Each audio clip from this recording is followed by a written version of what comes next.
कौन है? जो खुद कमाई नहीं करते हैं वो मांगते हैं। जो पुरुषार्थ नहीं करना चाहते, मेहनत नहीं करना चाहते, वो मांगते हैं। हम तो बाप के पुरुषार्थी बच्चे हैं या भीख मांग के खाने वाले हैं? बाप ने रास्ता बताई दिया, ऐसे ऐसे कमाई करो। जो कमाई करेंगे उनको अथाह धन मिलेगा, अथाह प्राप्ति होती है।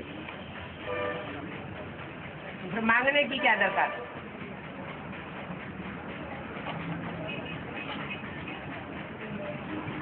मांगना माने आत्मा मर गई। आत्मा माना पुरुष, पुरुषार्थ खत्म हो गया।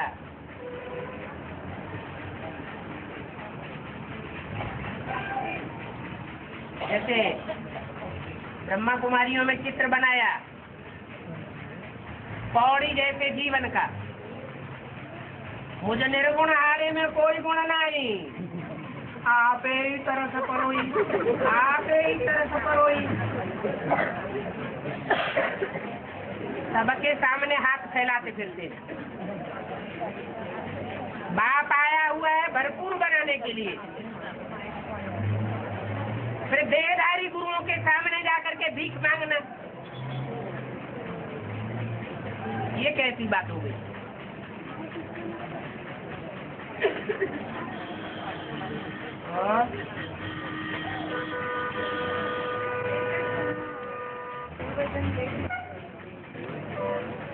त्रेसठ जन्म से पहले पूर्व जन्म नहीं हुआ है। 63 जन्मों में भी पूर्व जन्म है, और 63 जन्मों से पहले जो 21 जन्म हुए हैं सत्युग त्रेता में, वो भी पूर्व जन्म है। लेकिन उन पूर्व जन्मों में कोई पाप पुण्य बनने की बात नहीं है, क्योंकि वहाँ सबकी आत्मिक स्थिति होती है। पाप पुण्य तब बनते हैं जब आत्मिक स्थिति लोप हो जाती है।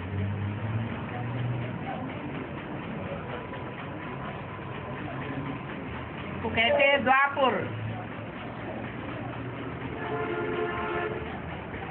पाप भी बनता है, पुण्य भी बनता है।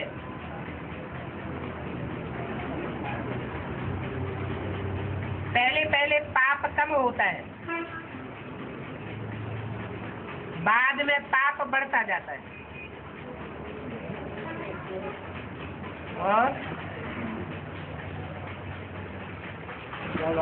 हाँ जी, अंत में सब अपना अपना बात देख करके खुश हो जाते हैं, ऐसे बताया।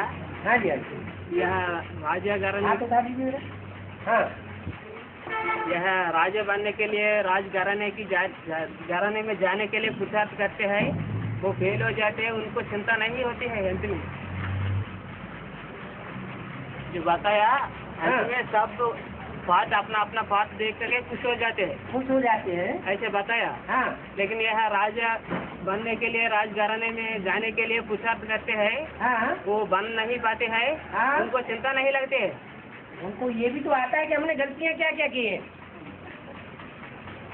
उनको गलतियाँ नहीं याद आवेंगी, याद आते हैं नहीं। धर्मराज के सामने जावेंगे तो गलतियाँ याद नहीं आवेंगी, या धर्मराज साक्षात्कार नहीं करावेगा।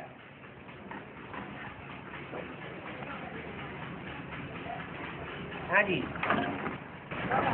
रावण का जान है, कैसे बताता है, तरीका बताएंगे। रावण के हाथों में वेद शास्त्र दिखाए जाते हैं, 20 हाथों में 20 तरह के वेद शास्त्र दिखाए जाते हैं। वेद शास्त्र मनुष्यों के लिखे हुए हैं। एक मनुष्य की बुद्धि न मिले दूसरे से, और बाप एक ही शास्त्र बनाते हैं। क्या नाम है? गीता शास्त्र, श्रीमद् भगवत गीता। एक से है सदगति और अनेक शास्त्रों से है दुर्गति। कहीं जाना है, 10 आदमियों से रास्ता पूछा, एक ने कहा इधर जाओ, अच्छा इधर चल पड़े। फिर दूसरे ने कहा नहीं इधर जाओ, किसी ने गलत बता दिया तो उधर चल पड़े। तीसरे से पूछा उधर जाओ, उधर चल पड़े।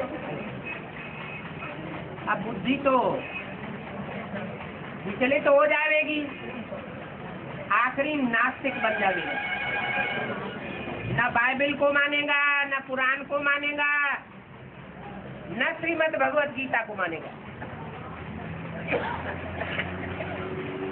तो दुनिया में नास्तिकों की संख्या बढ़ गई या घट गई? बढ़ गई। किस लिए बढ़ गई?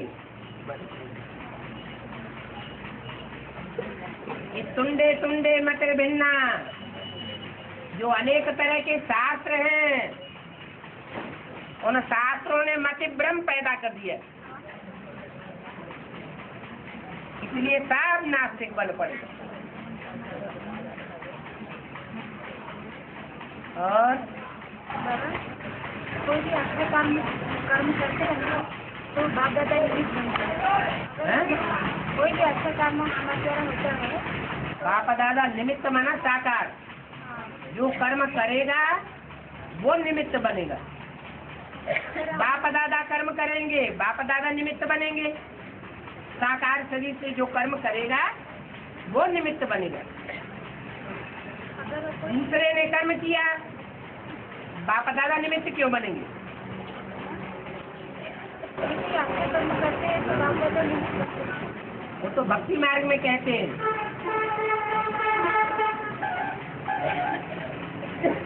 भक्ति मार्ग में आदत पड़ी हुई है,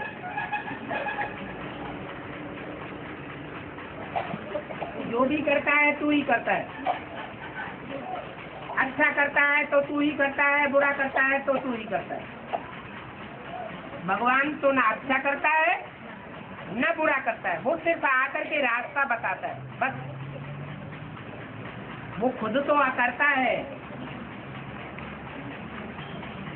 सदैव आत्म की स्थिति में रहने वाला है।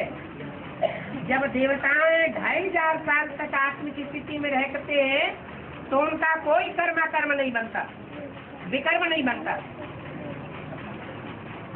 तो बाप का विकर्म कैसे बनेगा? बाप का सुकर्म कैसे बनेगा? न वो सुख भोगता है सुकर्मों का और न वो दुख भोगता है दुष्ट कर्मों का। इसलिए बाप दादा के ऊपर नहीं डाल सकते, जो करेगा तो पालेगा।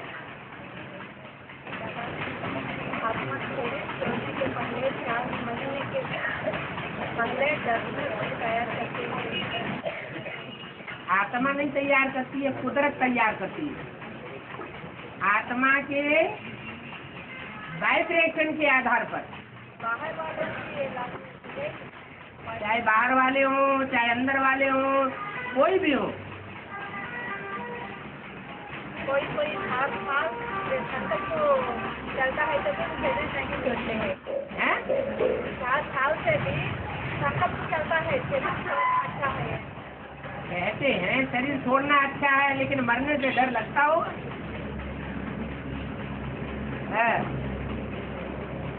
बहुत से ऐसे होते हैं डर पाने के लिए कहते रहते हैं हम शरीर छोड़ देंगे, शरीर छूट जाए तो अच्छा। देवान ज्यादा होता है तो देह को छोड़ने में डर भी लगता है। और बाबा प्यूरिटी से यूनिटी बनते हैं ऐसे बताया। हाँ जी। लेकिन इस्लाम धर्म में तो पवित्रता नहीं होती है ना। हाँ। सबसे बड़ा मेला काबा में लगता है ऐसे बताया है? सबसे बड़े से बड़े मेला काबा में इस्लामियों को लगता है ऐसे बताया। काबा में? काबा में मेला लगता है। हाँ जी। वो यूनिटी है ना। हाँ जी।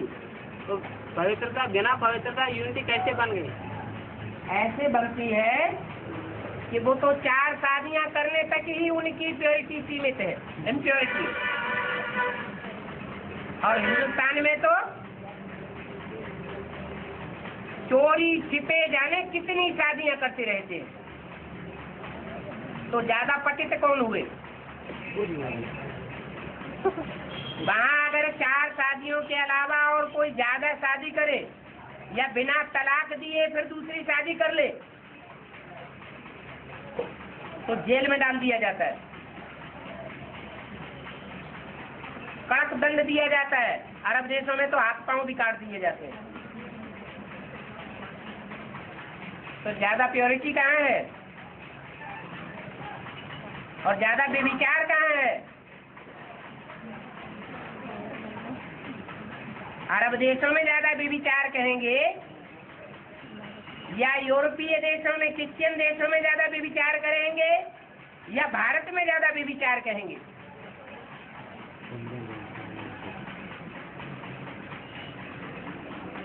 ज्यादा चोरी चकारी कहाँ चलती है? भारत में।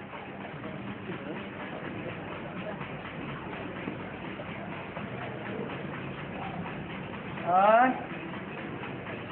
बाबा स्त्री को याद करेंगे श्रेय छोड़ने के समय तो स्त्री जन्म मिलती है ऐसे बताया, लेकिन पुरुष संस्कार के स्त्री संस्कार के अंतर होते हैं ना? हैं? स्त्री संस्कार में पुरुष संस्कार में अंतर होते हैं ना? हाँ जी, हाँ जी। पहले जन्म में पुरुष है, दूसरे जन्म में स्त्री बनते हैं। और स्त्री संस्कार कैसे आते हैं? स्वतः जन्म लेने से आती है। जो स्मृति अंत समय होती है तो गति बना देती है। अंत मते तो गति।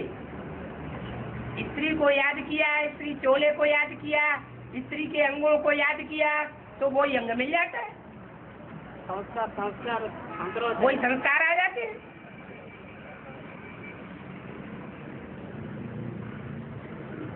और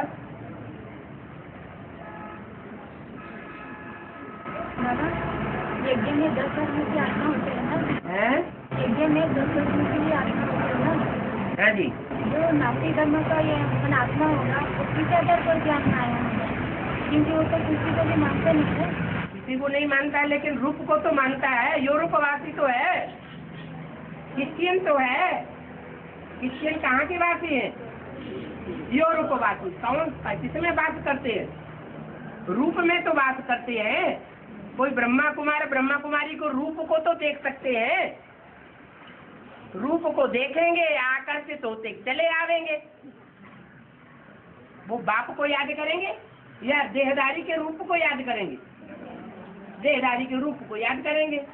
जब तक रूप रहेगा तब तक पीछे लगे रहेंगे, और जब रूप कुरूप हो जाएगा तो ठेंगा दिखा के दूसरी जगह चले जाएंगे। भगवान के रूप में आकर्षण है? बाबा के रूप भी वो है ही नास्तिक। ज्ञान पर उन्हें श्रद्धा नहीं, स्वर्ग में उन्हें श्रद्धा नहीं, भगवान में उन्हें श्रद्धा नहीं, आत्मा को मानते ही नहीं। क्या करेंगे? उनकी तो टेंडेंसी है ऋणम कृत्वा, ऋण उठाते जाओ। क्या? पैसा उठाते जाओ दूसरों से और शरीर के सुख भोगते जाओ।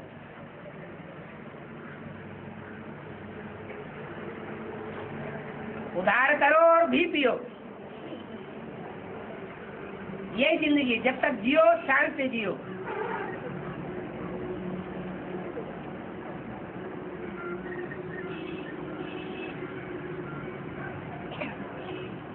कर्मा कर्म विकर्म कुछ भी नहीं मानते। और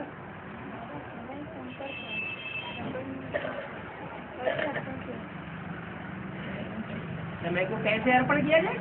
समय 24 घंटे ईश्वरीय सेवा में लगा रहे। रात को सोते हैं तो सोते समय भी बाबा की याद में बुद्धि सोते सोते चली जाए, या ईश्वरीय सेवा करते करते मनन चिंतन मंथन में बुद्धि चली जाए, तो समय कहाँ गया? समय ईश्वरीय सेवा में गया ना। और संबंधियों से जब भी कोई बात करे तो ऐसी बात करें जो भाई ईश्वरीय ज्ञान में इंटरेस्टेड हो जाए। अपना तन, अपना मन, अपना धन सब कहाँ लगाए? ईश्वरीय सेवा में लगाए। ऐसी कोई बात मुख से न निकलने पाए, ऐसा कोई वाइब्रेशन बुद्धि से न निकलने पाए जो उनकी बुद्धि ईश्वरीय ज्ञान से दूर जाती रहे, देहधारियों में रमण करती रहे। ये हुआ संबंधों को अर्पण करना। और जो संपर्क में आने वाले हैं, जिनसे भी रोजमर्रे की बातचीत होती है, मिलना जुलना होता है, तो उनके साथ कोई ऐसी बात न हो जो दुनिया में भटकाने वाली हो। ईश्वरीय ज्ञान में ही आकर्षित करने की बातें करना है। वाइब्रेशन ऐसे ही फेंकना है। उनको सहयोग देने के लिए जो भी कर्म करें वो अपनी स्वार्थ पूर्ति के लिए न करें, ईश्वरीय सेवा के लिए करें। तो संपर्कियों की ताकत लगाने वाली बात हो गई। धन, अपना धन तो ईश्वरीय सेवा में लगना ही लगना है, जो अपनी मुट्ठी में है, बैंक में है, किसी के पास रखा हुआ है। लेकिन दूसरे लोगों से जब मिलना जुलना हो तो उनको भी ऐसी ही बातें बताएं जिससे उनका धन ईश्वरीय सेवा में सफल हो। उनको समझाना चाहिए कि जितना भी कमाया हुआ है, लाख करोड़, तुम्हारे पेट में तो पाव भर ही जाएगा। रोजमर्रे पेट कितना खाता है? एक पाव आटा खाता है और बाकी सब इसी दुनिया में धरा रह जाएगा। कोई संबंध ही नहीं है शरीर छोड़ने के बाद अपना। शरीर छोड़ने के बाद आत्मा कोई के पीछे नहीं पड़ती। पता नहीं कहाँ की कहाँ जाकर के जन्म लेती है, दूसरे देश में, दूसरी जाति में, दूसरे धर्म में।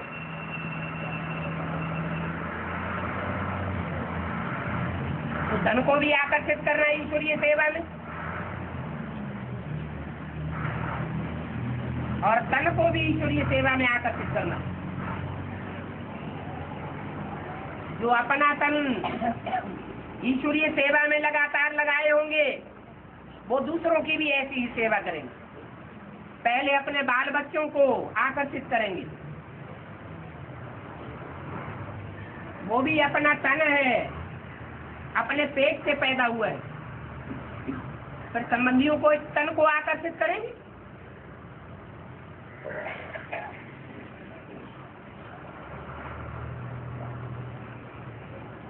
और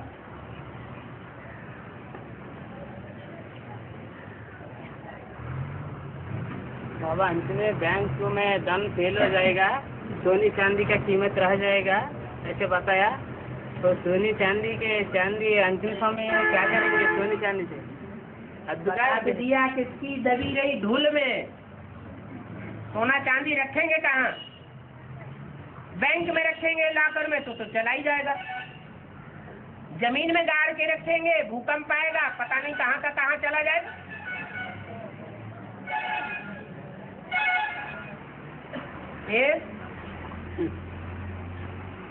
क्या प्लान बनाया है? सोनी चांदी ना, इस समय में सोनी चांदी से क्या करेंगे? हद्दी की बात है, बेहद की बात है। सोनी चांदी माना विनाश के समय में सोनी चांदी से। अच्छा, पंगा ले रहे हो। हद के सोने चांदी की बात नहीं की, बेहद के सोने चांदी की बात की। अच्छा, जो बेहद की सोने है, सोने जैसी आत्माएं, सच्ची आत्माएं हैं, उनको हम अपने संग में, अपने समूह में, अपने सहयोग में जितना लेंगे, अपने माना ईश्वरीय सेवा में, उतना तो सफल ही होगा। उसमें तो कोई घाटा ही नहीं है। वो सोने जैसी आत्माएं हो या चांदी जैसी फेलियर आत्माएं हो, तो बेहद की बात है। ज्यादा से ज्यादा इकट्ठा करना, इसमें कोई खराबी नहीं। इकट्ठा करना और ईश्वरीय सेवा में लगाते जाना। और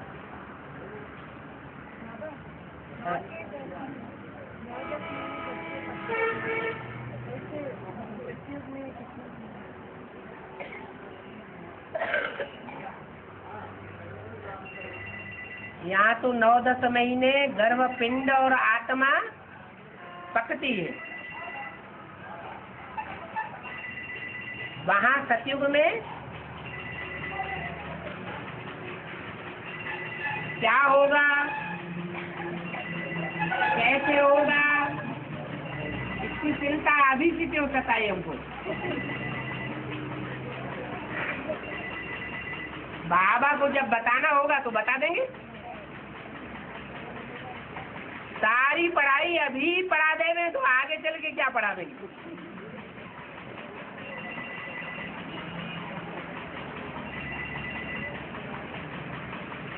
गाय का बच्चा आज भी पैदा होते ही उछलने लगता है, दौड़ने लगता है।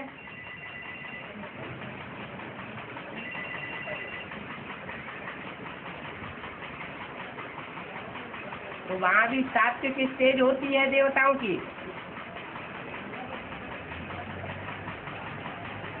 9 महीने गर्भ धारण करके वजन ढोना पड़े, ऐसी कोई जरूरी बात नहीं है।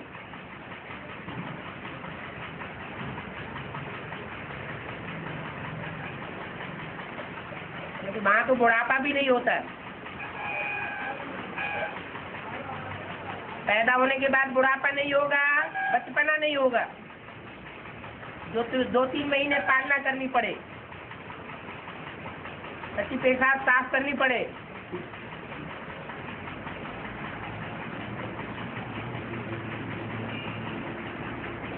और देखिए नहीं हो जो बाहर सेवा करते अहंकार में आ जाए, उसमें ज़्यादा प्राप्ति है या तो अपने खुशी अनुसार जो भी सेवा करते हैं उसमें ज़्यादा प्राप्ति। ये भी कोई पूछने की बात। देवान में आकर के सेवा करेंगे तो तामसी सेवा हो जाएगी, और आत्मिक स्थिति में रह करके सेवा करेंगे, रूहानियत की स्टेज में सेवा करेंगे तो सात्विक स्टेज रहेगी। कोई भी कर्म हो, कोई भी दान हो, सतोप्रधान कर्म भी होता है, सतोप्रधान दान भी होता है, और तमोप्रधान दान भी होता है,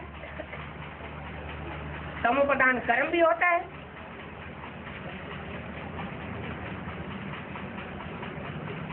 सात्विक स्टेज में किया जाएगा तो प्राप्ति ज्यादा है,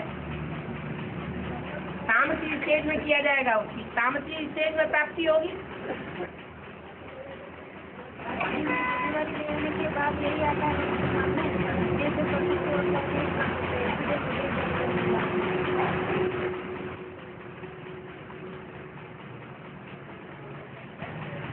तो एक होती है स्थूल जिम्मेवारी और एक होती है बेहद की जिम्मेवारी। स्थूल जिम्मेवारी स्थूल कर्मेंद्रियों से निभाई जाती है और बेहद की जिम्मेवारी मनसा के बेहद श्रेष्ठ संकल्पों से निभाई जाती है। हमारे संकल्पों में मनसा के अंदर कोई के प्रति बुखार न रहे, कोई के प्रति दुर्भावना न रहे, सबके प्रति शुभभावना रहे। शुभ कामना और शुभभावना, इससे बड़ी कोई सेवा नहीं होती।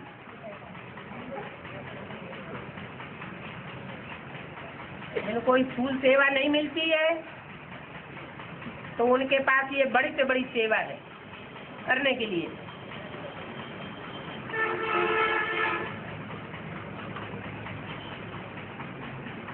जैसे छोटे बच्चों को झुनझुना दे दिया जाता है तो बहुत खुश हो जाते हैं। आजकल ब्रह्मा कुमारियां बहुत है ऐसी जिनको कोई स्थूल जिम्मेवारी मिली हुई है तो समझते हैं हम जैसे राजा बन गए। ऐसी कोई बात नहीं है।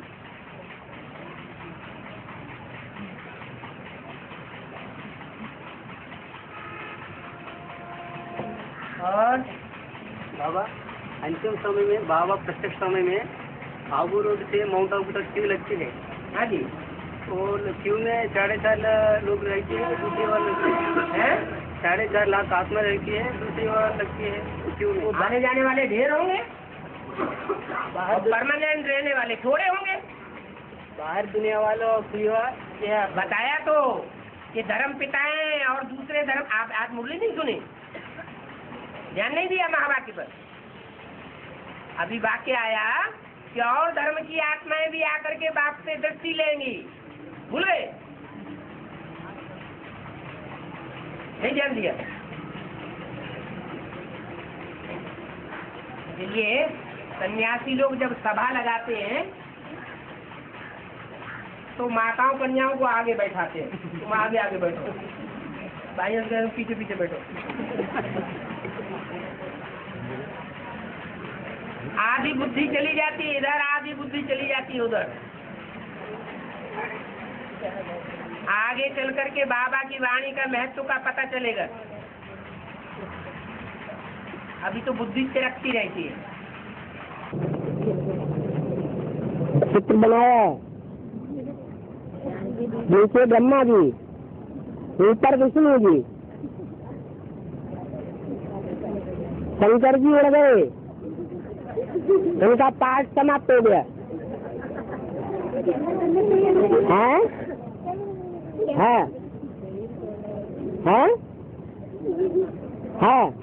जानकी दादी,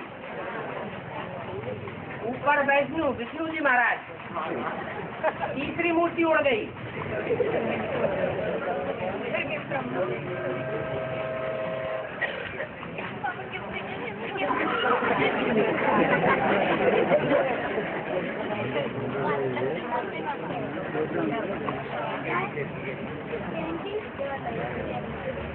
और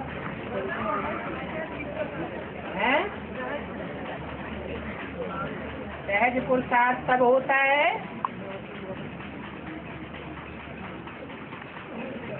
जब निराकार और साकार के मेल का पूरा पता चल जाता है। मेल का पता माना है? मेल का पता माना क्या है? मेल का पता माना, मेल का पता माना, मेल का मेल माने मिलना। निराकार कौन से साकार व्यक्तित्व में मिलकर के कार्य कर रहा है, ये पक्का पक्का नित्यात्मक बुद्धि बन जाएगी, कोई हिला न सके। कोई कितना भी कुछ बोलता रहे, कितना भी आकर्षित करता रहे, लेकिन हमारे निश्चय को कोई जगा न सके।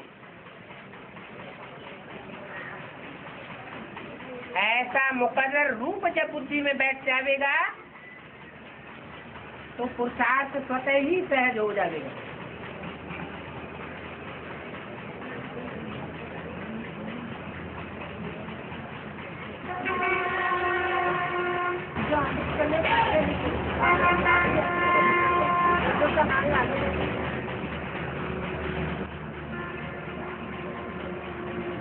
सकता है जो अमृत वेले क्लास नहीं करते हैं,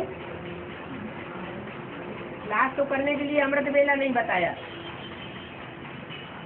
अमृत वेला क्या करने के लिए बताया? याद करने के लिए बताया। अमृत वेले बैठ करके कोई याद नहीं करते, हो सकता है सोते सोते याद कर रहे हो, हम उनके अंदर घुसे हुए हैं क्या है? हो सकता है वो अंदर याद कर रहे हो, तो उनकी आत्मा बैठी हुई है या सो रही है?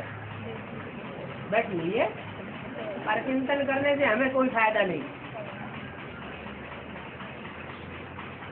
कोई क्या कर रहा है वो बात छोड़ करके हम एग्जैक्ट हो जाए, एक्यूरेट हो जाए तो हमारा वाइब्रेशन दूसरों को भी खींचेगा। ये परचिंतन है। दूसरा क्या करता है, उनका क्या हाल होगा? हम सुधरे जग सुधरा। हमारे ऊपर सारा मदार है सुधरने का।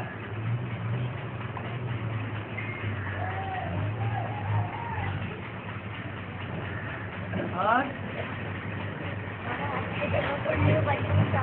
ना तो बाबा ने बोला कि जिसको भी अच्छे में आना अभी भी चांस है ना। 2 लोग के लिए टू लेट लग गया ना, बाकी उसके लिए नहीं लगा। लेकिन अभी तो बाबा ने गिफ्ट कर दिया ना, तब कोई अगर जाएगा तो भी कैसे आ सकते हैं? उसके लिए नहीं है, उसके लिए तो टू लेट का बोर्ड लग गया। 2 के लिए तो लग गया टू लेट का बोर्ड। लेकिन अभी 6 भी तो फिक्स हो गया। 6 के लिए टू लेट का बोर्ड नहीं कहे, बोर्ड 6 के लिए लेट का बोर्ड है। उनके लिए 2 के लिए कहेंगे टू लेट हो गया। 76 में जब बाप प्रत्यक्ष हुआ था तो उसके लिए टू लेट का बोर्ड लग गया। बाकी के लिए कहेंगे लेट। ऐसे ही 3 मूर्तियों के लिए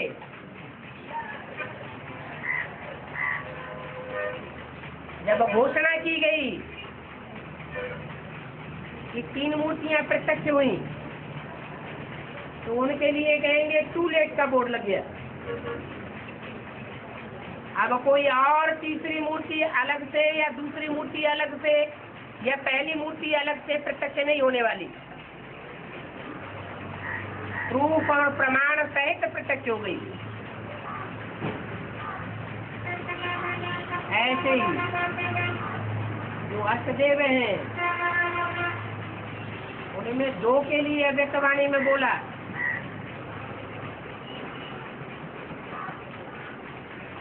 कि टू लेट का बोर्ड लग गया। अभी 6 के लिए नहीं कहेंगे। तो उनका भी तो गंगा बता दिया ना कि वही से स्थान पर निकले, तो फिर और कैसे आ सकते हैं? कौन कौन स्थान पर निकले? मना जयपुर और कुछ तो स्थान बताया ना, तो वहाँ पे भी केमिकल चाहिए, तो फिर और जो आने वाले तो वो तो नहीं आ सकते ना। बाप दादा हद की भाषा बोलते हैं या बेहद की भाषा बोलते हैं? जी बेहद में भी बोलते हैं, लेकिन क्या फिर भी बाप की नजर में वो तो प्रत्यक्ष हो ही गए ना जो आने। बाप की नजरों में तो 16,108 भी प्रत्यक्ष है।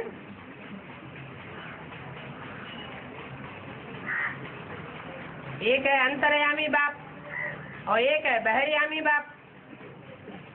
अंतर्यामी बाप की नजरों में तो 500-700 करोड़ का सबका पाठ प्रत्यक्ष है।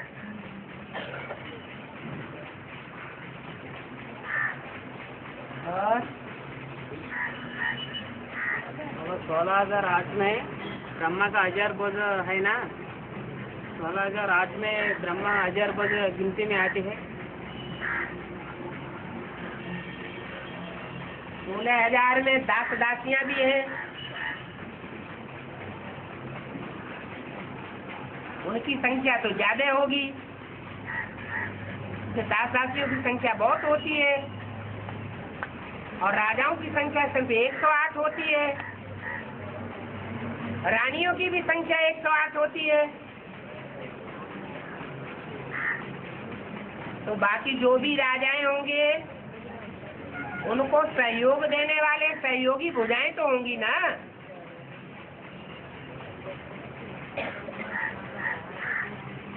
वो सहयोगी भुजाएं प्रजा वर्ग में भी हो सकती है और 16,000 में भी हो सकती है।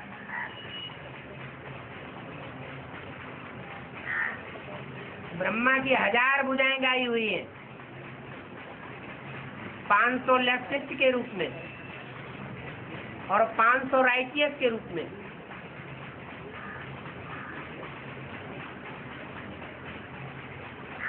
इसलिए भक्ति मार्ग में गुरु लोग अपने ऊपर टाइटल धरवाए लेते हैं, श्री श्री 1008 स्वामी सच्चिदानंद जी महाराज वगैरह वगैरह।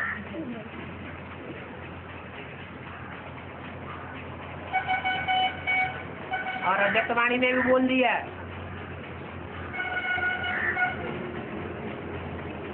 भुजाएं हैं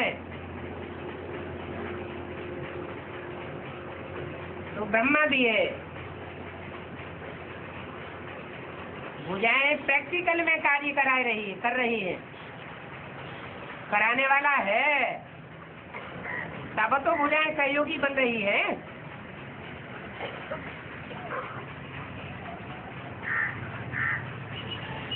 और तो पूछने की बात यह है बाबा, 16,108 में वाला ये अलग से 1000 अलग है ब्रह्मा के 1000 से। 108 अलग कर दो और 16,000 में से पहले 1000 अलग कर दो।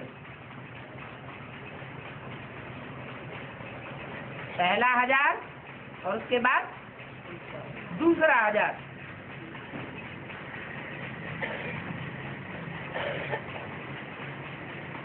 पूर्वज हैं 8,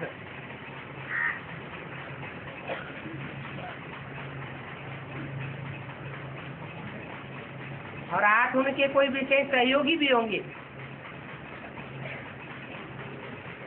जन्म जन्मांतर के। टोटल कितने हुए?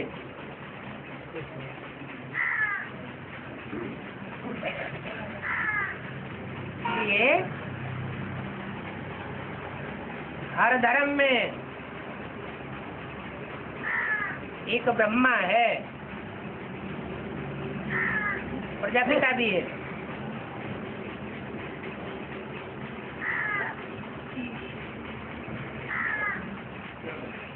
और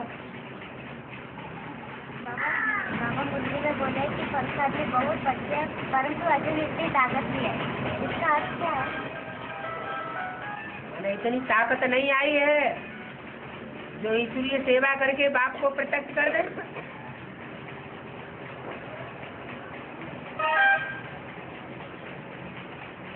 और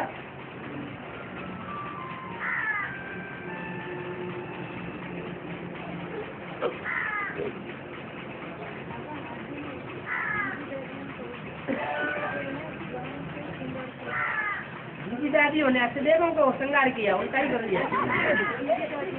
दीदी दादियाँ दूसरे धर्म की हैं कि सूर्यवंश की हैं?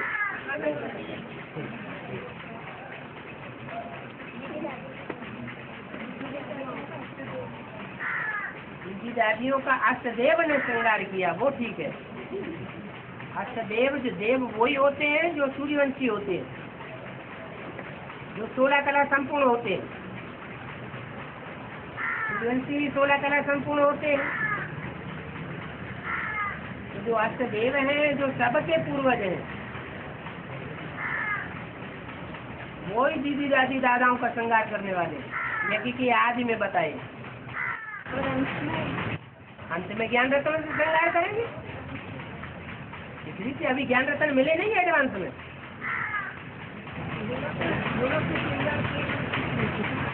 यज्ञ के आदि में जो आत्माएं आई थी, वो अभी यज्ञ के अंदर गुणों पर ज्यादा ध्यान देती है, धारणा पे ज्यादा ध्यान देती है, या ज्ञान में ज्यादा ध्यान देती है?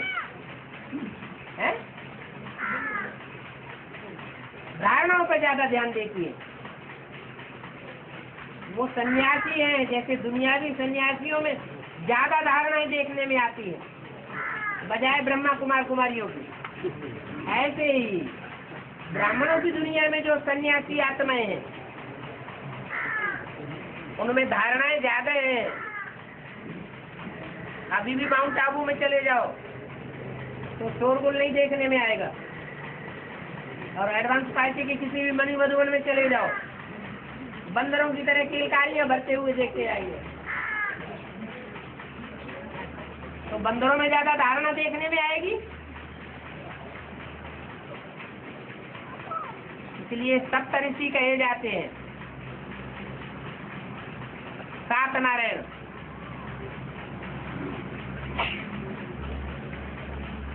उनका गायन होता है धारणा की प्रतिमूर्ति के रूप में।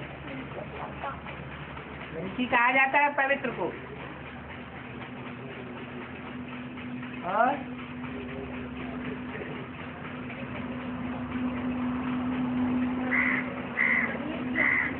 कलयुग में जन्म लेने वाला है। कलयुग के अंत में जो असली के आश्चर्य के अलग अलग भाषा में कन्वर्ट हो जाएगा। कलयुग में नहीं, कलयुग के अंतिम जन्म में। वही लेकिन भारतवर्ष जो अपना है मास्टर लेकिन एक सुनने में आया है कि लास्ट जन्म में भारत जितना कलयुग के अंत में विदेश से प्रवास होता है और कोई देश लास्ट जन्म कौन सा है? जो भारत का लास्ट जन्म है वो कौन सा है? संगम भी जन्म है। वो लास्ट भी है तो फर्स्ट भी है, वो श्याम भी है तो सुंदर भी है। और कोई धर्म में इतना परसेंटेज में श्याम और सुंदर देखने में नहीं आवेगा जितना भारत में देखने में आता है। 100% श्याम और 100% सुंदर।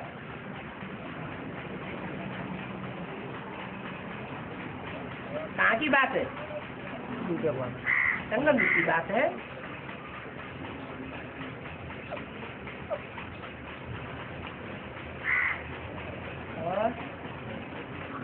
और प्रजापिता में कृष्ण का सोल प्रवेश करते हैं ना जन्म लेने वाला है। प्रजापिता में कृष्ण का सोल प्रवेश करते हैं ना जन्म सतयुग में जन्म लेने वाला। हाँ सभी ऐसा 4.5 लाख में 4.5 लाख प्रवेश करते हैं नंबरवार। बिल्कुल 4.5 लाख है। वो 16 कलाओं में बंधे हुए हैं जो बच्चों के रूप में जन्म लेते हैं। कम कलाओं वाले भी होंगे नंबरवार, और जो जन्म देने वाले हैं वो 16 कलाओं से ऊंची स्टेज में भी रहते हैं। भले कोई कम रहते हैं, कोई लंबे समय तक रहते हैं संगम युग में, तो अंतर नहीं पड़ेगा।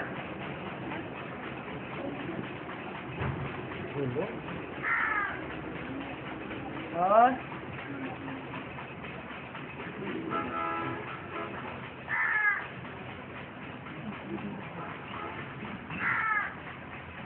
बाबा समाज वाले मालिक को ज्यादा मानते हैं ना, तो और भी देशों में तो मालिक भगवान को मानते हैं, तो सरकार के लिए खास क्यों? ये बोला जैसे नेहरू जी थे, इलाहाबाद में जन्म लिया और इलाहाबाद से ही हमेशा इलेक्शन जीतते रहे। ऑल इंडिया में थे और कहीं भी उन्होंने इलेक्शन जीतने के लिए इलेक्शन नहीं लड़ा। तो जहाँ का जो व्यक्ति होता है वहाँ के व्यक्तियों को उस महान व्यक्ति का फखुर रहता है। ऐसे ही लास्ट में जब पता पड़ेगा फरख्वाबादियों को ये फरख्वाबाद का व्यक्ति सारे विश्व का मालिक है, तो उनकी नजरों में और उनकी रग रग में खून दौड़ जाएगा। इसलिए उनका नाम पड़ता है, उस देश का नाम पड़ता है फर्रखाबादी। बाद में फर से सारी दुनिया को अपने कंट्रोल में कर लेंगे, जी जान की बाजी लगा देंगे।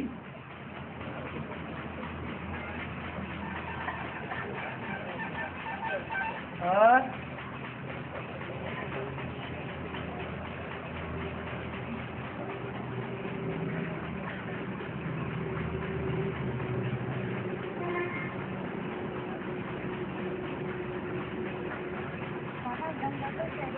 बोलते ना गंगा नदी देवी को यूपी वाले जान जाएंगे, तो अभी तो स्वदेश की लिस्ट में डाला, माना भारतवर्ष ही बोल दिया ना, तो अभी जो माना निकल रही है तो वो भारतवर्ष नहीं कहेगा नहीं।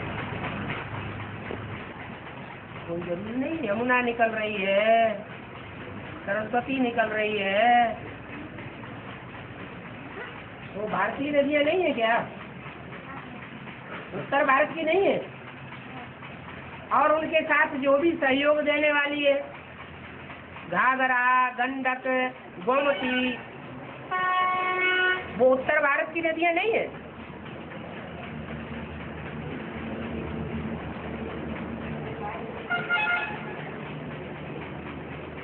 और प्रमुख में मुरली चल रही है, भाषाला तो चल रहा है, इसमें कोई खाते पीते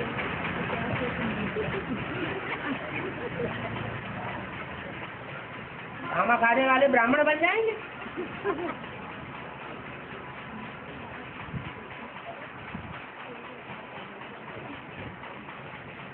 और बाबा हम्म, बाबा ने बोला ना तन मन धन से सरेंडर हो जाना है। तो सभी लोग ऐसा हर कोई तो होता नहीं है, लेकिन फिर भी तन मन धन से सरेंडर जो कन्या सरेंडर है, अगर किसी के पास धन नहीं है तो वह धन से कैसे सरेंडर हो सकते हैं? कन्याओं के लिए तो मुरली में ही बोल दिया है, कन्याओं के पास तो कुछ भी नहीं होता। कन्याओं के पास क्या होता है? कुछ होता है कि नहीं? कुछ नहीं होता। तन होता है। वो तन की जितनी प्योरिटी पालन करेंगी उतनी जाति उनको प्राप्ति हो जाएगी।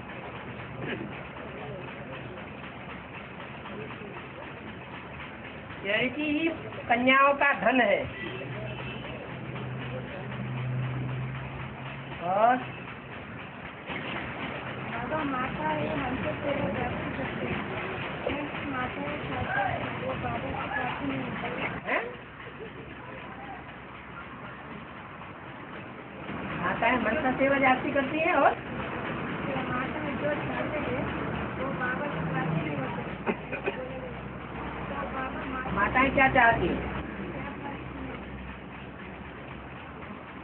माताएं ऐसी क्या बात चाहती है जो बाबा से प्राप्ति नहीं होती?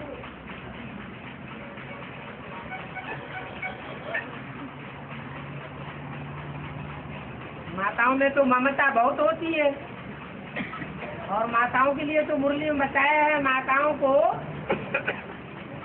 बाप के साथ एक संबंध सबसे पहले जोड़ना है। कौन सा? बच्चे का संबंध। और जब बच्चे का संबंध माताओं का बाप के साथ जुड़ जाएगा तो माताओं में इतनी ज्यादा भावना होती है कि अगर बच्चे का संबंध पक्का हो गया जिसके साथ तो दूसरा संबंध उनको रास नहीं आएगा।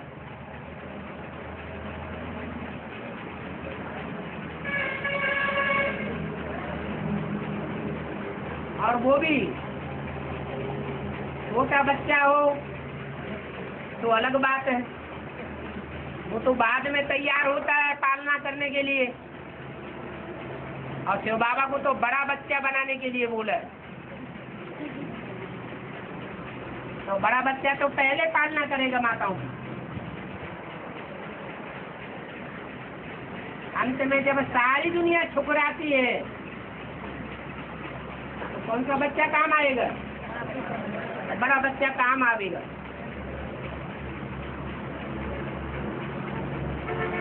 और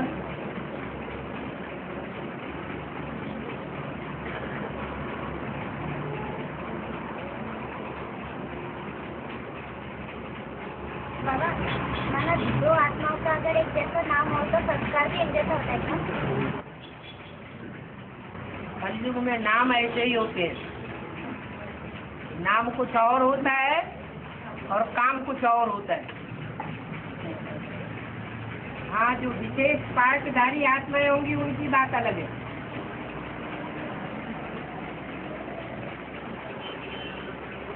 उनमें भी फिर नंबरवार है, जैसे दादा लेखराज।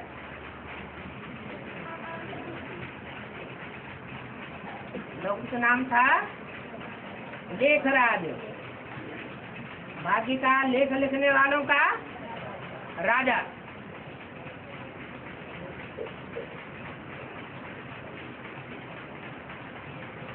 लेकिन वो हद में नाम साबित हुआ।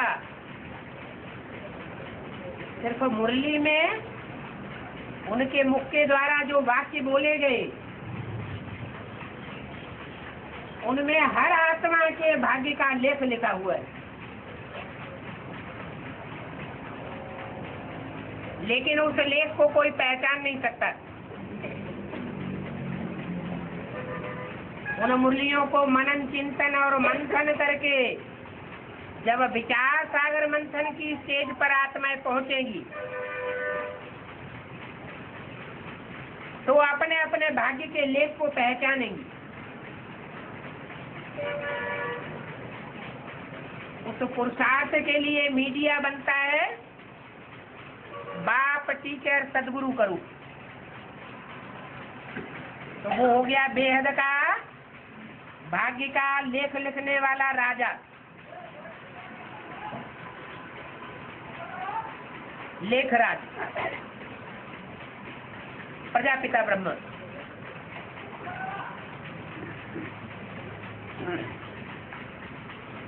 इसी तरह जो भी विशेष विशेष आत्माएं हैं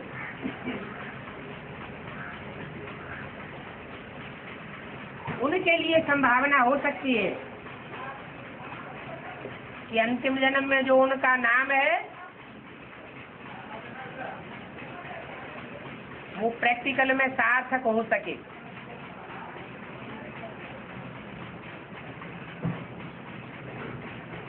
लेकिन कलयुग में बहुत करके नाम ऐसे ही होते हैं। बंसी न पुंगो नाम है बंसीधरा, जलकी न बुंदो नाम है गंगाधरा।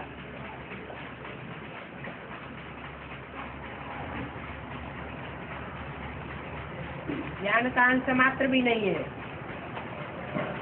लेकिन गंगाधर नाम रखा हुआ है।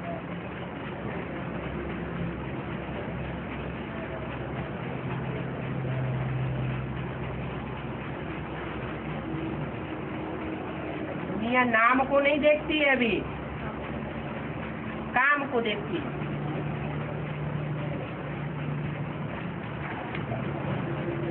और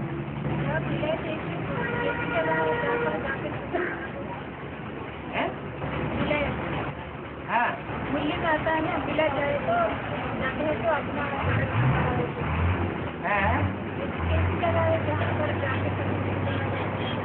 लाइफ में कौन से धर्म के लोग ज्यादा रहते हैं? विलायत में क्रिश्चियन और मुसलमान ज्यादा रहते हैं ना।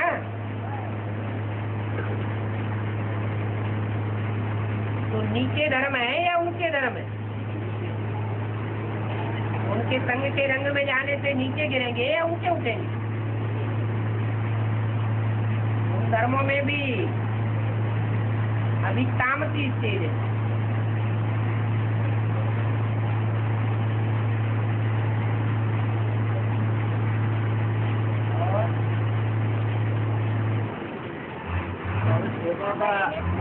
जाएंगे बच्चों को मिलने के लिए अंत में शिव बाबा विलायत जाएंगे।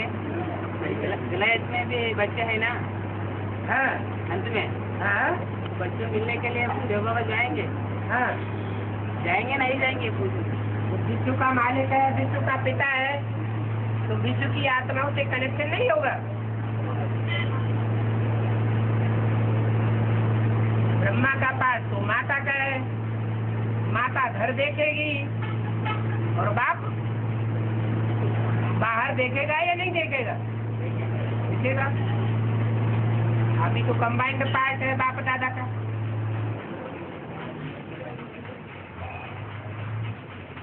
अर्धनारीश्वर कहा गया है शास्त्रों में।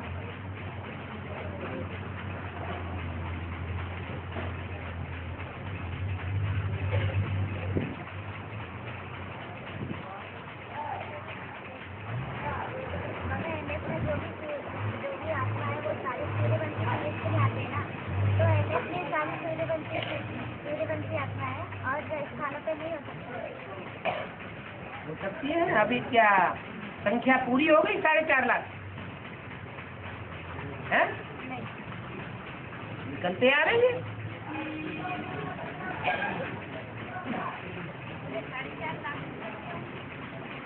4.5 लाख इकट्ठे नहीं होंगे माउंट आबू में, तो आत्मिक स्टेज कैसे धारण करेंगे? जीते जागते परमधाम वासी कैसे बनेंगे? दुनिया के संग के रंग से परमधाम वासी बनेंगे या बाप के संग के रंग से परमधामवासी बनेंगे? अभी तो दुनिया का संग का रंग लगता रहता है, और अवस्था नीचे ऊपर हो जाती है।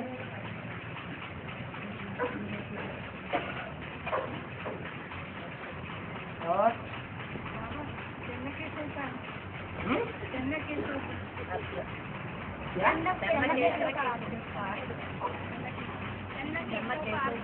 चिन्ह केशव, चिन्ह माने छोटा,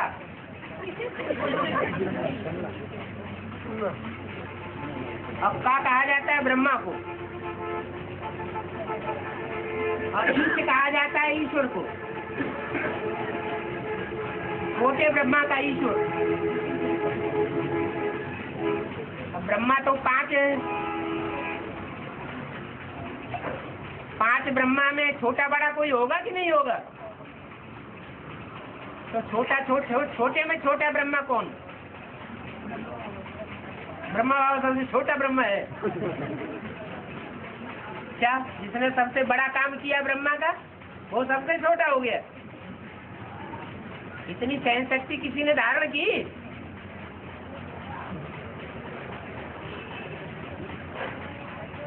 और बता दिया तुमको।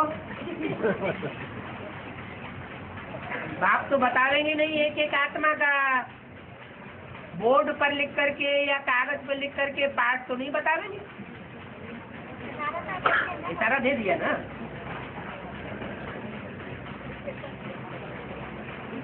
बाबा जैसे घर में माउंट आबू है, ऐसे शहर में भी माउंट आबू है, इनमें हो सकता है ना?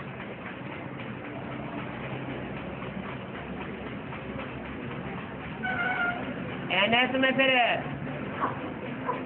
फाउंडेशन जो पढ़ रहा है वो परमधाम का फाउंडेशन पढ़ रहा है या नई दुनिया का फाउंडेशन बताया? तो माउंट आबू कैसे?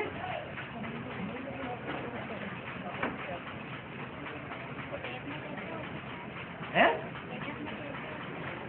अरे फाउंडेशन नई दुनिया अलग होगी और परमधाम अलग होगा। शांति धाम अलग और सुख धाम अलग।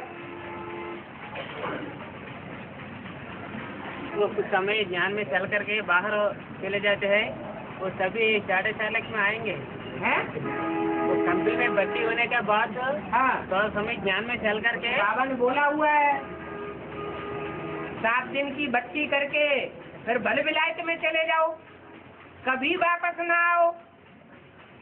बाबा से बार बार आकर के मिलने की भी दरकार नहीं। ईश्वरीय सेवा करते रहो और बाप को याद करते रहो, उच्च पद मिल जाएगा। मुरली में ही बोल दिए। अरे क्यों नहीं आवेंगे? बाबा पूछने की बात है, बाबा ज्ञान छोड़ के बाहर चले जाएंगे, ज्ञान पूरी के बाहर चले जाएंगे। वो उनकी बात है। बाहर चले जाएंगे, बाहर जाकर के ज्ञान नहीं ले सकते हैं। ज्ञान छोड़ देते हैं ना, छोड़ देते हैं, बात अलग। उनकी बात। तो मर गए तो मर गए, उनकी बात है। जो मर गए वो तो मर गए ना, खत्म हो गए।